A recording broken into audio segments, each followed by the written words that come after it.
something strange in your neighborhood, who you gonna call?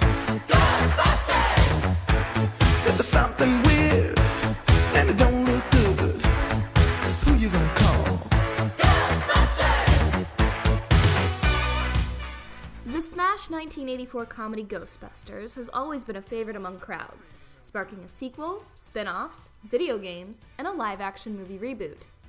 Some fans of the movie will remember that the Ghostbusters were heavily featured when Universal Studios Orlando first opened their doors in 1990. Apart from meet and greets and recreations of vehicles and locations from the movie, there was also a special effects live show, steps away from the entrance of the park.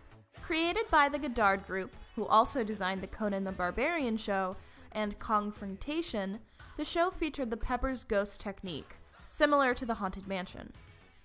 The original show was about 8 minutes long and featured a female tour guide who helped the story along. This show was called the Ghostbusters Spooktacular and was a fan favorite. Help me! Somebody please help me! Ghostbusters! Demons of his people! Destroy him! Look up there! I'll take care of this. Winston, look out! Whoa!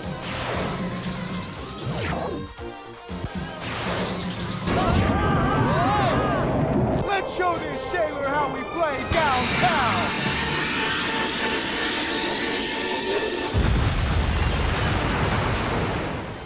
Due to an overwhelmingly positive reaction from the crowds, the Spooktacular was lengthened. It was now hosted by actors playing Louis Tully and the government agent Walter from the first film, but all the special effects were the See, same. the meeting's over. I've got orders to shut down your little operation here immediately. What do we do wrong? Don't even attempt to play coy with me. We've had you Ghostbusters under surveillance for weeks. Fraud! That's what you did wrong. Fraud? Yeah, that's what I said. Did you honestly think these nice people would be dumb enough to buy into your sleazy franchise, cunt? Sure. In both cases, Slimer, Gozer, and the Stay Puft Marshmallow Man all made appearances, and were defeated by the original team of Ghostbusters. After the show, the audience would find themselves in the Paranormal store, which sold tons of Ghostbuster merchandise. 1 year after the park opened, the Ghostbusters got a second show, this one called Street Busters. This show took place on the New York facade and had the Ghostbusters fight Beetlejuice, where Beetlejuice sometimes controlled the original Ghostbusters into singing along with his favorite songs. This show ran from 1991 to 1993. We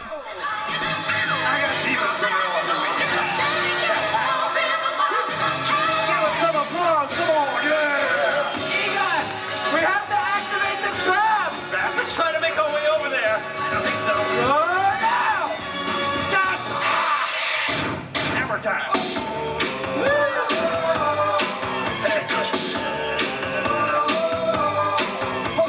Happy again, yeah. A similar show was a headlining attraction during the first Halloween Horror Nights, then called Fright Nights. The stage show closed on November 8th, 1996, and 2 years later, Twister, Ride It Out, filled the space that used to house the Spooktacular.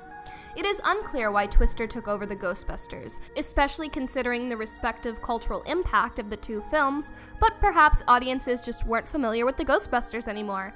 It had been over 10 years since the original movie had come out. Whatever the reason, the Ghostbusters were not done at Universal Studios Orlando. From 2002 to 2005, a new Ghostbusters show took place on the streets of New York again, this time revolving around the characters from the cartoon The Extreme Ghostbusters. This new attraction, called The Great Fright Way, once again starred Beetlejuice, who would control the Extreme Ghostbusters to dance to a medley of songs.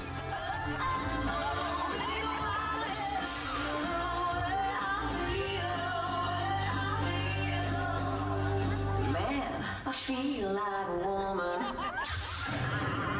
Somebody once told me the world is gonna roll me. I ain't the sharpest tool in the shed. My name is.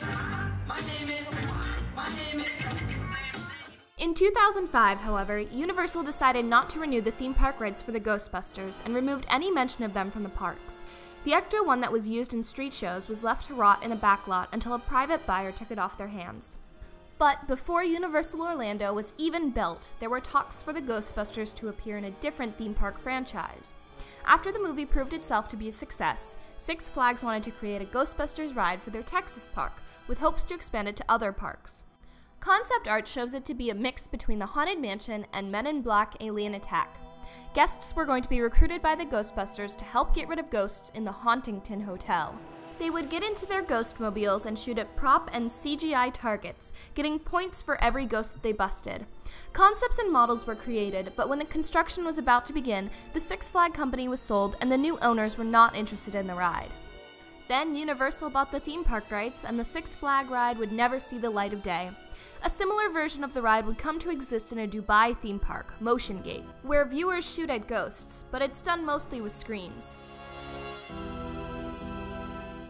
Madame Tussauds has a virtual reality game based on the Ghostbusters, which has been extremely popular, as well as an innovation in virtual reality technology. The franchise would have a future at Six Flags, as in 2015, Six Flags Mexico has opened a Ghostbusters-themed laser tag attraction. Guests are split into teams and given proton packs and explore a ghostly maze, all while trying to get a high score. With the reboot out and interest renewed in the franchise, hopefully there will be more ghostbusting in theme parks. Hey America, here's your chance to be a Ghostbuster. Looking for a career that's exciting? Be a Ghostbuster. Join in the fun and be a Ghostbuster! To order your Ghostbusting starter kit, call 1-800-555-BUST. That's 1-800-555-BUST. All major credit cards accepted.